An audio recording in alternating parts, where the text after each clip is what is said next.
ములుగు ప్రపంచ ప్రఖ్యాత శ్రీ సమ్మక్క సాలమల మహాజాతర ప్రతిష్టను దెబ్బతీసేలా కావాలని కొంతమంది రాజకీయ పార్టీలు తప్పుడు ప్రచారాలకు పాల్పడుతున్నారని మంత్రి సీతక్క ఆగ్రహం వ్యక్తం చేశారు. మేడారం జాతర నిర్వహణలో భాగంగా వారం రోజుల పాటు తాము 24 గంటలు అక్కడే ఉండి పనిచేస్తామని ఆమె అన్నారు. కోట్లాది మంది భక్తులు సుఖశాంతులతో దర్శనం చేసుకున్నారని తెలిపారు. జాతరను సక్సెస్ చేయడంలో సహకరించిన ములుగు జిల్లా మీడియా సోదరులకు, అధికారులు, పోలీసులు అలాగే పారిశుద్ధ సిబ్బందికి మంత్రి కృతజ్ఞతలు తెలిపారు.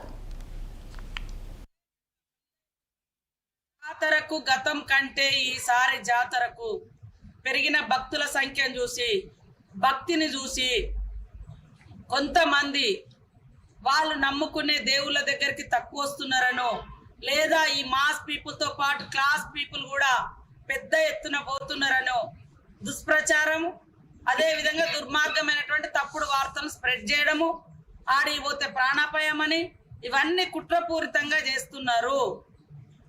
అది కరెక్ట్ కాదు. మనం నమ్మిన దేవుళ్ళ గురించి గొప్పగా చెప్పుకోవడంలో తప్పు లేదు, కానీ ఎదుటి వాళ్ళ గురించి తప్పు చెప్తేనే అది తప్పు. అందుకనే ఇవాళ మళ్ళొక్కసారి మేము ప్రెస్ ద్వారా తెలియజేస్తా ఉన్నాం. ఇది ఆదివాసి దేవతలైనటువంటి సమ్మక్క సారలమ్మలు అన్ని కులాల, అన్ని ప్రాంతాల, అన్ని మతాల ప్రజలు కూడా వచ్చి మొక్కుకునేటువంటి ప్రకృతి దేవతలు. ఈ దేవతల మీద దుర్మార్గమైన దుష్ప్రచారం బంద్ చేయండి. మంచిగా భక్తులు వచ్చిర్రు, జాతర జరిగింది, నిర్వహించుకున్నాము.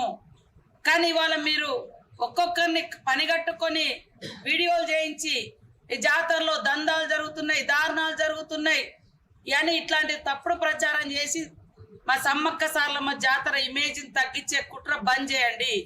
అలాంటి తప్పులు చేస్తే ఆ దేవుడే తప్పక మీకు పనిష్మెంట్ చేస్తాడని నేను భావిస్తా ఉన్నా.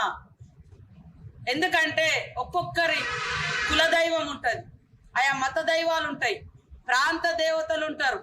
సమ్మక్క సారలమ్మ ఒకప్పుడు ఈ ప్రాంత ఒక కులదైవంగానే ఉండే, ఒక జాతి దేవుళ్ళుగానే ఉండే, ఒక ములుగు ప్రాంత దేవుళ్ళుగానే ఉండే. ఆ తర్వాత రాష్ట్ర దేవతలుగా, ఇప్పుడు దేశ దేవతలుగా ఈరోజు ఇతర దేశాల నుంచి కూడా వచ్చిపోయి మొక్కుకున్నారు. ఇవాళ ప్రపంచానికే ఈ దేవతల యొక్క కీర్తి ప్రతిష్ట పోయింది. తగ్గించే కుట్ర చేయడం మానుకోండి అని విజ్ఞప్తి చేయడానికి మరొకసారి మేము ముందుకు రావడం జరిగింది. ప్రత్యేకంగా మళ్ళీ చెప్తున్నా, మద్రాస్